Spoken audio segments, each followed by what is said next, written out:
Now students, आज का new topic आ जाएगा आपका potentiometer. Potentiometer.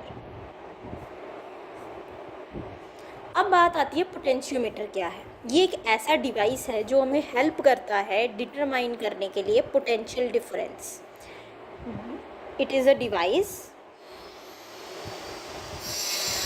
which helps us to determine the value of potential difference। कि दो एंड्स के बीच में अगर आपने एक सर्किट लगाया है तो उसके पॉजिटिव एंड से लेकर नेगेटिव एंड तक कितना पोटेंशियल है, कितनी वोल्टेज है, वो उसके बारे में आइडिया देता है। अब बात आती है पोटेंशियोमीटर, तभी इसको नाम दिया है। पोटेंशियो मीन्स जो पोटेंशियल डिफरेंस के बारे में, मीटर मीन्स मेजरिंग इंस्ट्रूमेंट, जो हमें मेज़र करके बताए, उसकी वैल्यू बताए। पोटेंशियोमीटर का प्रिंसिपल है, it is based on the principle that potential is directly proportional to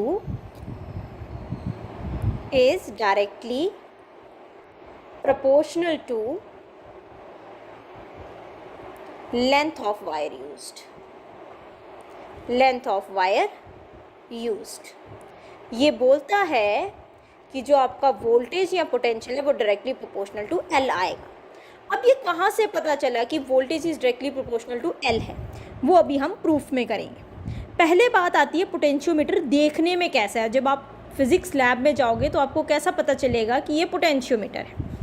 अब आगे इसकी कंस्ट्रक्शन, भाई ये बना कैसे होता है। पोटेंशियोमीटर एक्चुअल में क्या है, एक वुडन बोर्ड होगा, बोर्ड या आप उसे ब्लॉक कह लें, लकड़ी का एक बड़ा सा पीस होगा इस शेप में।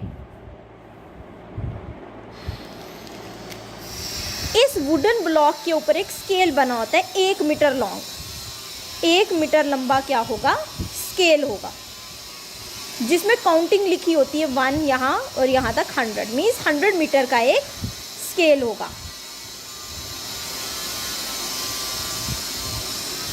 100 सेंटीमीटर का, 100 सेंटीमीटर मीन्स 1 मीटर का एक स्केल होगा।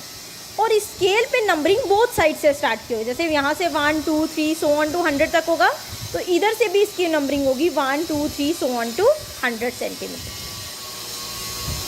अब इस बोर्ड के ऊपर मेटल की स्ट्रिप्स होती है। मेनली कौन से मेटल की स्ट्रिप्स होती हैं, कॉपर मेटल की स्ट्रिप्स। यहाँ कॉपर की मेटल की स्ट्रिप्स लगी होती हैं, यहाँ पर भी और यहाँ पर भी, जिसको हम आउटर सर्किट के साथ जोड़ सकते हैं। और इन स्ट्रिप्स के ऊपर 4 वायर्स होती हैं। 1 मीटर लंबी वायर, ये दूसरी वायर 2 मीटर लंबी, ये तीसरी, और ऐसे ये टर्न होके चौथी वायर, ये सेकंड वायर आ गई। This one is third and this one is fourth one. ये वायर्स दिख रही हैं आपको, अगेन मैं उसको थोड़ा डार्क कर देती हूँ वायर्स को। ये फर्स्ट वायर, ये सेकेंड, ये थर्ड वायर और ये फोर्थ वायर। ये वायर्स आपकी क्या होती हैं, इंटरनली अटैच होती हैं, एक दूसरे से जुड़ी होती है। और इसमें अब कितने मीटर की वायर होगी, 4 मीटर लॉन्ग वायर हो गई। ऐसा डिवाइस जो आपको फिजिक्स लैब में दिखेगा उसे हम क्या बोलते हैं, पोटेंशियोमीटर। तो पोटेंशियोमीटर क्या है एक्चुअली में, ये एक वुडन ब्लॉक है जिस पे वायर्स लगी होती हैं, अटैच होती हैं, 4 मीटर लंबी वायर होती है। वायर्स पे क्या किया जाता है एक्चुअल में, आपके वहाँ पर वायर्स, अब बात आती है वायर्स बनी किसकी हैं। Wires are mainly made up of constantan और मैग्नीन।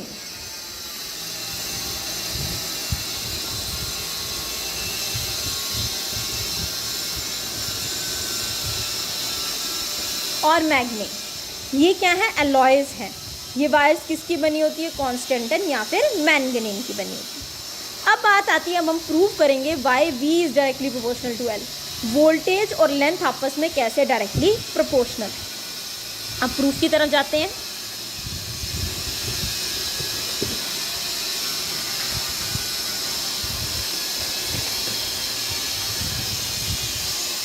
प्रूफ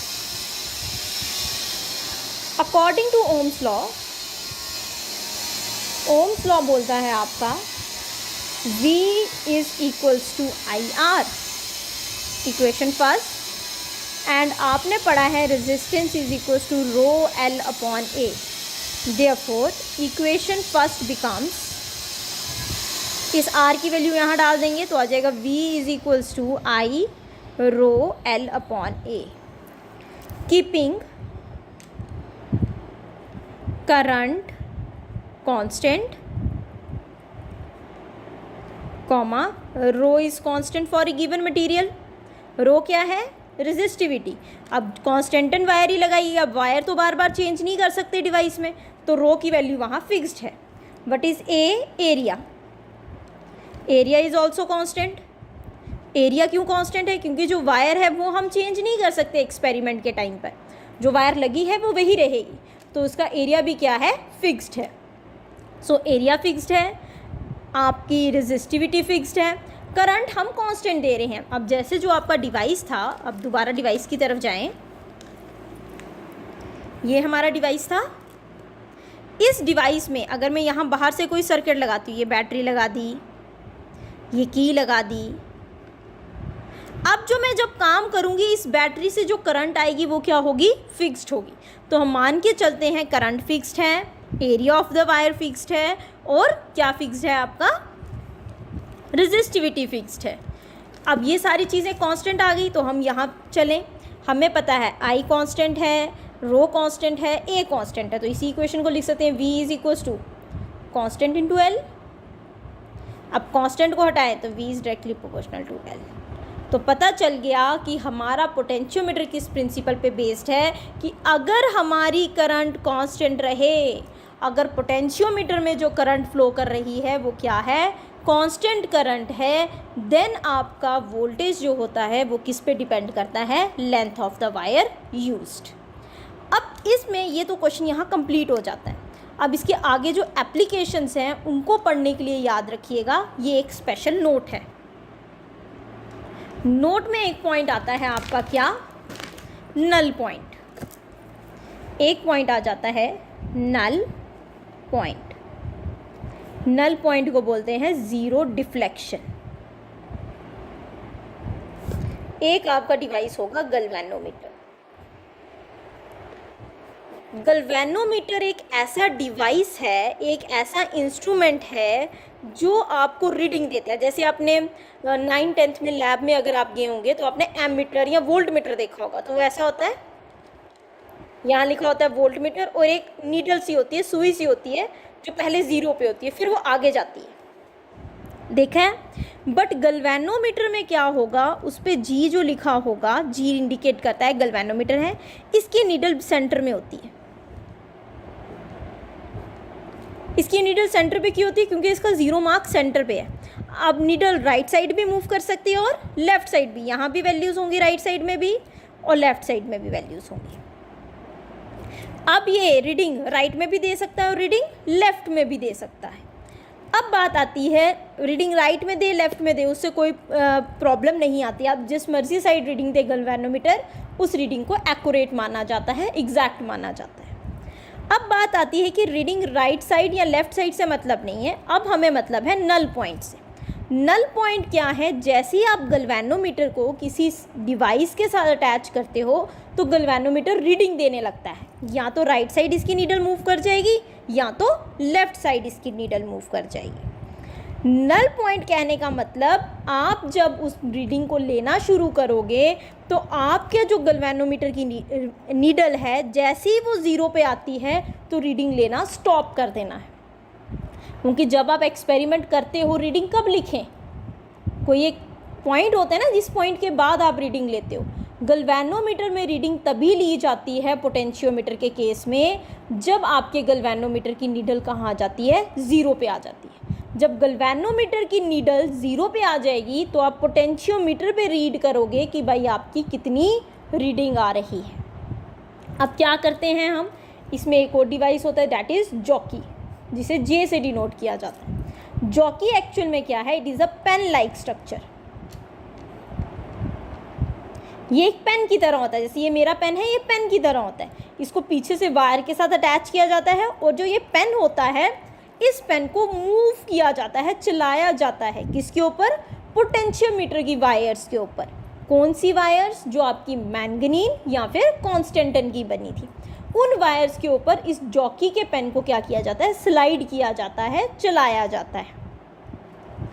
अब जॉकी को तब तक चलाते रहना है आपने जब तक आपके गैल्वेनोमीटर की नीडल क्या नहीं शो करे, zero deflection. Zero deflection means null point, null deflection.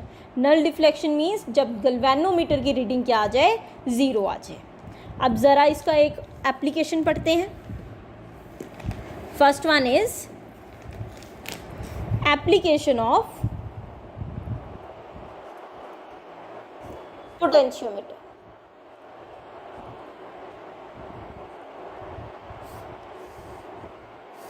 First application है to compare EMF of two different cells with the help of potentiometer. EMF means voltage. अब आपको वोल्टेज कंपेयर करके बतानी है दो अलग अलग सेल्स की, किसकी हेल्प से, पोटेंशियोमीटर की हेल्प से। अब आपको क्या मेजर करके बतानी है, EMF। अगर आपको EMF कैलकुलेट करना है दो डिफरेंट सेल्स, तो पहले सबसे पहले पोटेंशियोमीटर ड्रॉ करना पड़ेगा। मैं पहले डायग्राम ड्रॉ कर लेती हूँ। अब सबसे पहले मैं आपको डायग्राम समझाती हूँ। डायग्राम में हमने क्या लिया, ये है आपका पोटेंशियोमीटर, जिन पे लाइंस ड्रॉ की हैं, ये आपका स्केल है। ये जो मैंने डार्क लाइंस की हैं, ये क्या है, 4 मीटर लंबी वायर, जो किसकी बनी है, कॉन्स्टेंटन या फिर मैंगनीन की। ये मैंने 2 सेल ले लिए, एक सेल का नाम रखा E1, दूसरे सेल का नाम रखा E2। ये कीज़ हैं, keys means switch on off switch. अब ये क्या है, गैल्वेनोमीटर है, इसके आगे मैंने जॉकी लगाई है। अब जॉकी, ये पेन तो नहीं बना सकती, ये मैंने एरो से डिनोट किया है। अब बात आती है, हमें पोटेंशियोमीटर पे इन दोनों की EMF को कंपेयर करना है। कंपेयर जब भी वर्ड आएगा, याद रखना, मीन्स आपने रेशो निकालनी है। क्या बोला, कंपेयर वर्ड जब भी आएगा, इसका मतलब क्या है, आपने क्या निकालनी है, रेशो निकालनी है। अगर आपको रेशो निकालने के लिए बोला है तो अब पहले हम EMF निकालेंगे। अभी हमने पढ़ा कि पोटेंशियोमीटर बोलता है कि वोल्टेज डायरेक्टली प्रोपोर्शनल होती है लेंथ के। भाई कौन से लेंथ के डायरेक्टली प्रोपोर्शनल है, अब इसे ध्यान से देखिएगा। पहले हम इससे वर्क नहीं करवाते, E2 से काम नहीं करवा रहे, इस की को ओपन रखा है। लास्ट टाइम भी मैंने बताया था, ओपन कहने का मतलब स्विच ऑफ है। अभी ये काम नहीं करेगा क्योंकि सर्किट पूरा कंप्लीट नहीं है। अब मैं पहले क्या करती हूँ, की K1 को क्लोज कर देती हूँ, बंद कर देती हूँ। क्लोज करने का मतलब सर्किट पूरा क्लोज हो गया, अब इसमें करंट फ्लो करेगी। जैसे ही ये क्लोज करूँगी, गैल्वेनोमीटर जो आपका ऐसे था, ये आपका गैल्वेनोमीटर का 0 था, इसकी नीडल किसी एक तरफ पॉइंट आउट करने लगी, या तो राइट साइड चले जाएगी या तो लेफ्ट साइड चली जाएगी। तो ये मैक्सिमम रीडिंग शो कर रही है। आपने जॉकी का जो पेन है उसे उठाकर चलाना है, किस पे, इन वायर्स पे। ऐसे पेन उसके ऊपर रखना है जैसे मैंने रखा है, इसके ऊपर स्लाइड करना स्टार्ट कर देना है। जैसे ही आप पेन इस पे स्लाइड करना स्टार्ट करोगे, याद रखना पेन को बीच में उठाना नहीं है। अगर उठा लिया है तो दोबारा स्टार्टिंग से स्टार्ट करना है। जैसे ही आप पेन को इस पे स्लाइड करोगे तो आपको क्या नज़र आएगा, ये जो मैक्सिमम साइड गया है, ये आपकी नीडल वापस आने लगेगी, किसकी तरफ, 0 की तरफ आना शुरू हो जाएगी इस तरीके से। तो आप जॉकी के पेन को चलाते रहेंगे। कब तक चलाते रहेंगे, जब तक ये एरो कहाँ ना आ जाए, 0 पे ना आ जाए। जैसे ही ये एरो 0 पे आएगा, जिसे बोलते हैं नल डिफ्लेक्शन, तो वहाँ जॉकी आपने रोक देनी है। जैसे ही रोकी तो आपको नीचे स्केल लगा है, तो स्केल से आप मेज़र कर सकते हो भाई कितनी लेंथ पर आपके गैल्वेनोमीटर ने 0 या नल डिफ्लेक्शन दिखाई है। अगर वो सेकंड वायर पे दिखा रहा है तो first wire 100 metre, second wire की लेंथ देख लें दोबारा से तो ऐड कर लें। अगेन बोल रही हूँ, आपने जॉकी को इसके ऊपर तब तक चलाते रहना है जब गैल्वेनोमीटर पे 0 रीडिंग आएगी। जैसे ही 0 रीडिंग आएगी आपको वहाँ जॉकी को रोक देना है, रोक के आपको इस स्केल पे रीड करना है कि कितनी रीडिंग है। अब मैं तो एक्सपेरिमेंट नहीं कर रही हूँ, ये तो हम थ्योरेटिकल पढ़ रहे हैं, तो लेट कर देते हैं पहली बार जॉकी यहाँ रुकती है, जिसे नाम दे दिया L1। तो मैं लिख सकती हूँ E1 is directly proportional to L1, तो आ जाएगा E1 is equal to some constant K into L1। Equation first. इन्हीं ग्राउंड्स पे अगर हम दोबारा चलें, सिमिलरली इसी ग्राउंड्स पे अगर हम दोबारा चलें, अब इस की को ओपन कर देते हैं, इस की को क्या कर दिया ओपन, अब K2 की को क्या कर दिया क्लोज। अब जैसे ही K2 की को क्लोज करूँगी अगेन गैल्वेनोमीटर कहीं रीडिंग शो करेगा, से यहाँ रीडिंग शो कर रहा है। अगेन आप जॉकी को यहाँ रखोगे और चलाना शुरू करोगे। कब तक चलाओगे? जब तक नल डिफ्लेक्शन ना आ जाए।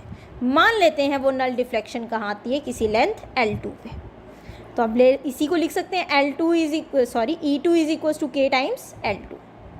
क्वेश्चन क्या था? कंपेयर। अभी मैंने बोला कंपेयर मीन्स रेशो, चाहे आप E1 की E2 के साथ निकालें, चाहे E2 की E1 के साथ निकालें। On comparing equation first and second, दोनों को अगर हम कंपेयर करें तो हमें क्या पता चलता है, E1 upon E2 is equal to K times L1 upon K times L2।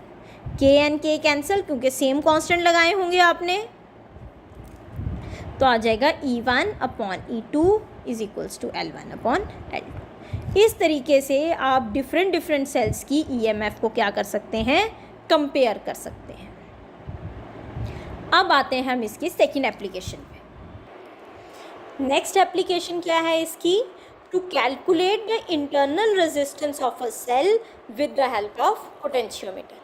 अगली एप्लीकेशन आपको बोलती है आपको क्या निकालना है, एक सेल लगाएंगे। पहली वाली एप्लीकेशन में हमने 2 सेल लगाए, अब एक ही सेल लगाना है, उस सेल की इंटरनल रेजिस्टेंस बतानी है कि अंदर की उसकी अपनी रेजिस्टेंस कितनी है, बट किसकी हेल्प से, पोटेंशियोमीटर की हेल्प से। ऑलरेडी हमने इंटरनल रेजिस्टेंस का फॉर्मूला ड्राइव किया था एक वीडियो में, पहले हम उसकी तरफ जाके देखते हैं।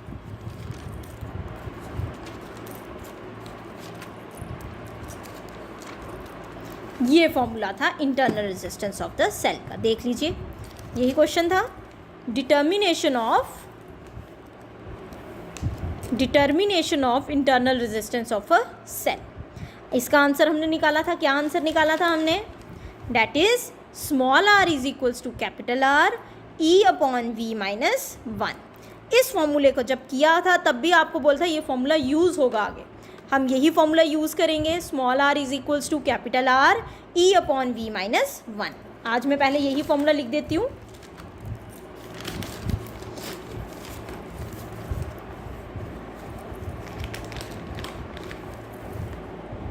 Since we know that,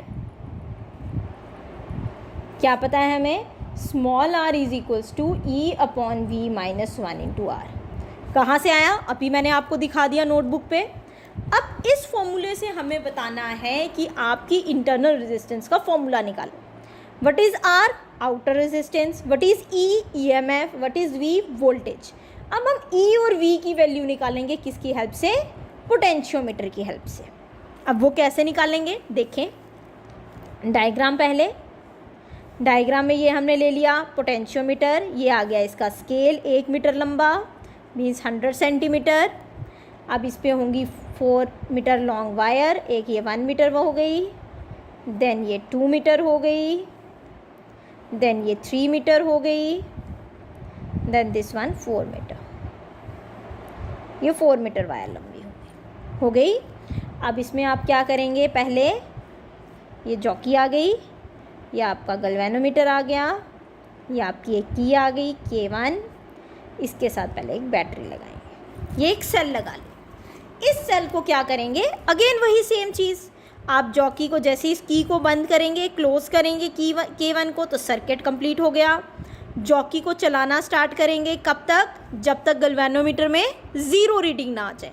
जैसे ही 0 रीडिंग आई तो कुछ लेंथ होगी, तो हम लिख सकते हैं E1 is directly proportional to L1। तो E1 is equal to K times L1। Equation first, ये सबको क्लियर है, ये पिछला वाले में वैसा ही किया।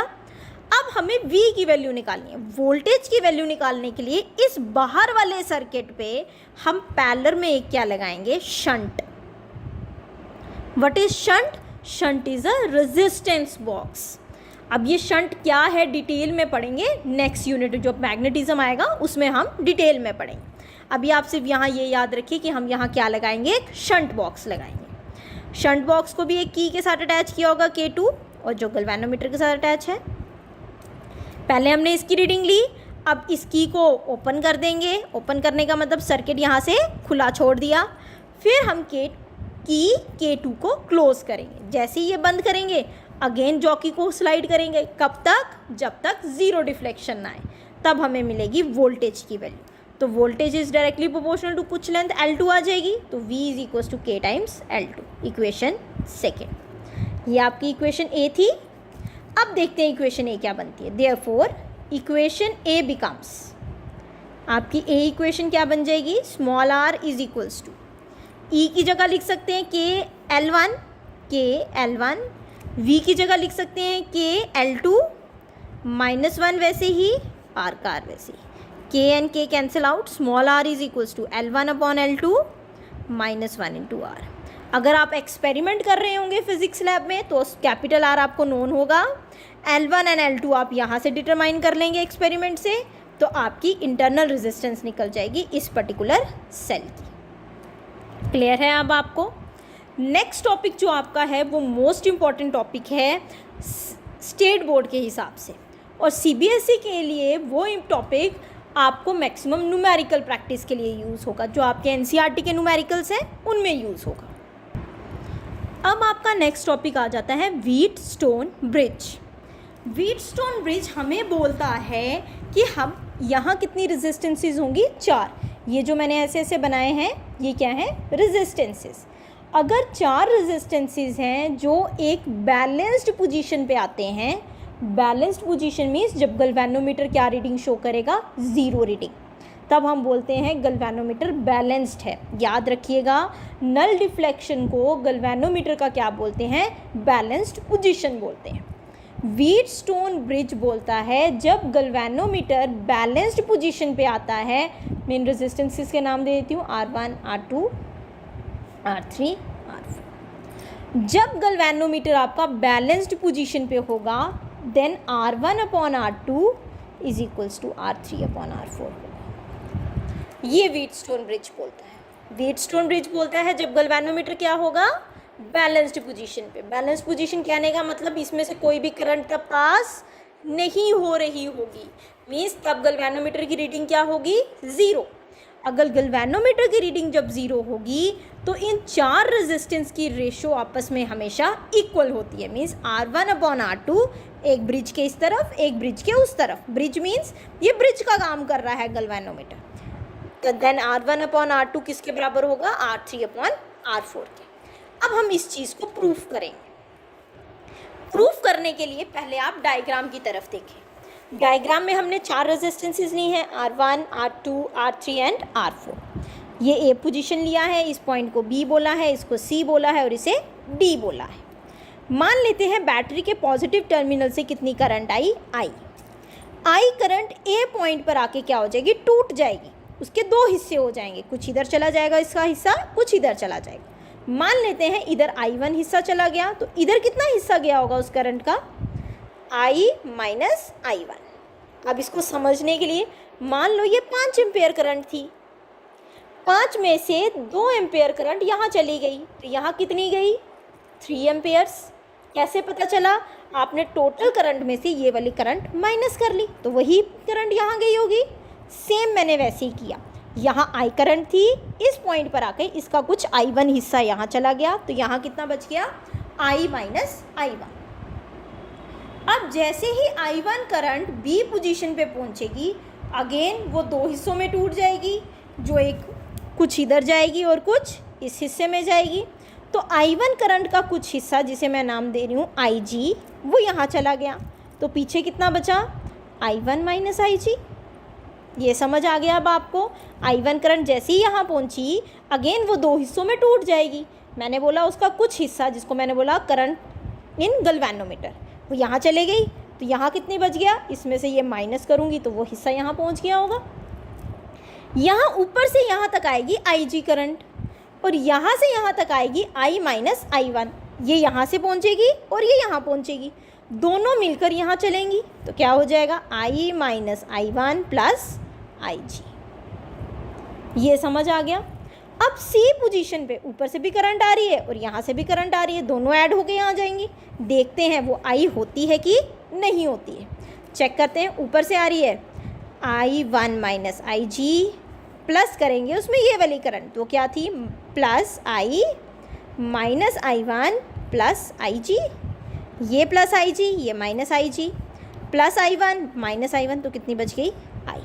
तो जितनी करंट सर्किट से निकल रही थी उतनी ही करंट सर्किट में वापस आ गई। इससे पता चलता है कि आपकी सर्किट डायग्राम करेक्ट है। जितनी करंट सर्किट से निकलती है उतनी ही करंट सर्किट में वापस जानी चाहिए, जिससे पता चलता है कि हमारी सर्किट डायग्राम करेक्ट है। अब हम आते हैं इसके प्रूफ वाले पार्ट पे। प्रूफ। अब प्रूफ पार्ट को समझने के लिए याद रखिएगा, हमने अभी कल ही पढ़ा था किरचॉफ्स का सेकंड लॉ, जो क्या था Kirchhoff's loop law. Loop law बोलता था अगर बंद सर्किट है तो उसमें टोटल वोल्टेज हमेशा ज़ीरो होगी। टोटल वोल्टेज मीन्स करंट और रेजिस्टेंस को जब मल्टीप्लाई करेंगे उन सब का सम प्लस ज़ीरो होगा। इसके लिए आपको पहले कन्वेंशन याद रखनी पड़ेगी। पहली कन्वेंशन क्या है, इफ करंट, साइन कन्वेंशन बोलती है इफ करंट मूव्स क्लॉकवाइज, जैसे घड़ी चलती है उस हिसाब से अगर करंट चल रही है तब उसको पॉजिटिव लेंगे, अदरवाइज अगर नहीं चल रही है मीन्स एंटी क्लॉकवाइज चल रही है, उल्टी घड़ी की तरह चल रही है, तब उसको नेगेटिव लेंगे। लेकिन किसमें, लूप में, बंद रास्ते में।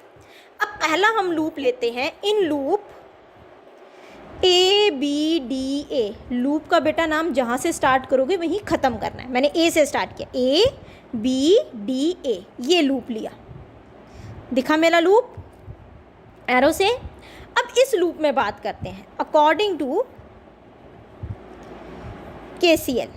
कई बुक्स में KCL लिखा है, किरचॉफ्स लॉ। क्लियर, नहीं तो आप पूरा लिख दें किरचॉफ्स लॉ, पर कौन सा, सेकंड लॉ। सेकंड लॉ क्या बोलता था, किरचॉफ्स का सेकंड लॉ बोलता है आपका, क्या चीज़ बोलता है, वो बोलता है कि summation of voltage is equals to zero या summation of IR is equals to zero.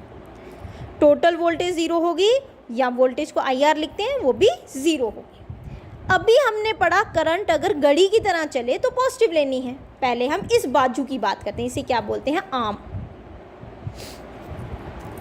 हम बात करते हैं इनाम AB आर्म में देखें तो लूप ये है, तो करंट ऐसे भाग रही है, तो ये करंट कैसे चल रही है, क्लॉकवाइज, तो ये पॉजिटिव आएगी। तो करंट है I1, रेजिस्टेंस है R1, तो आ जाएगा I1 R1, क्योंकि वोल्टेज का फॉर्मूला IR है तो मैंने IR ले लिया। समेशन मीन्स प्लस, तो प्लस करेंगे।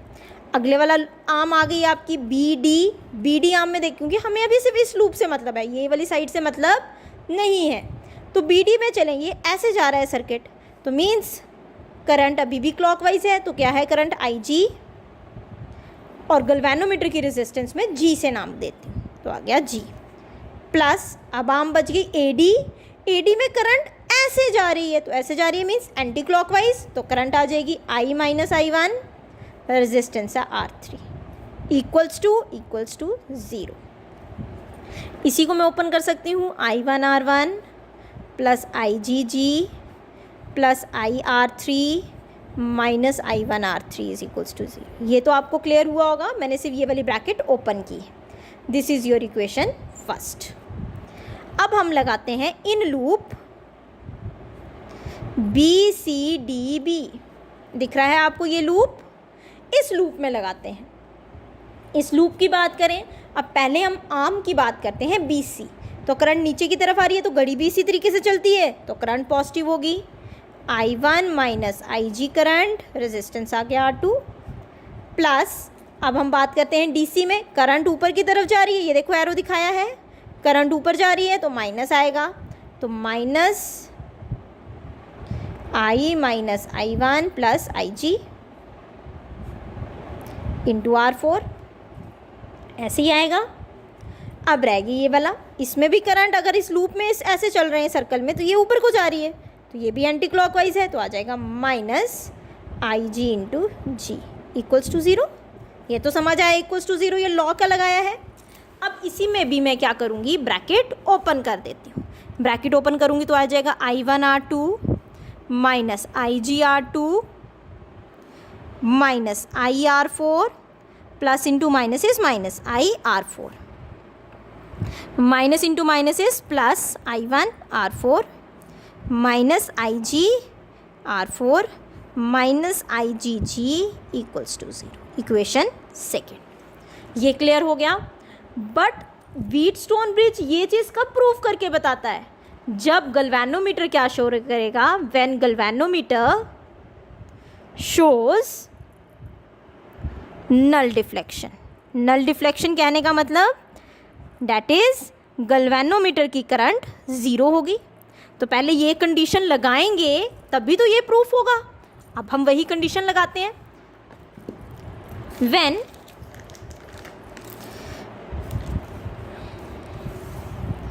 when galvanometer shows null deflection, that is Ig is equals to 0, then equation first and second becomes। अब देखते हैं इक्वेशन फर्स्ट और सेकंड मीन्स IG की जगह 0 पुट कर देंगे, तो देखते हैं फर्स्ट और सेकंड इक्वेशन क्या बन जाएगी। मैं आपको फर्स्ट और सेकंड इक्वेशन की तरफ लेके जाती हूँ। दिख रही है आपको फर्स्ट इक्वेशन। फर्स्ट इक्वेशन में IG यहाँ 0 पुट करेंगे तो ये टर्म खत्म हो जाएगी, 0 इंटू समथिंग इज 0, और कहीं IG नहीं है। क्लियर। अब सेकंड इक्वेशन की तरफ देखें तो IG इसमें था, ये भी 0 हो जाएगी जिसको मैं सर्कल कर रही हूँ, ये टर्म भी 0 हो जाएगी जिसे मैं सर्कल कर रही हूँ, और इसके आगे वाली टर्म भी 0 हो जाएगी क्योंकि IG की वैल्यू 0 पुट करनी है। तो मैं इन टर्म्स को छोड़ के और सभी टर्म्स आगे लिख रही हूँ, तो वो क्या आ जाएगा आपका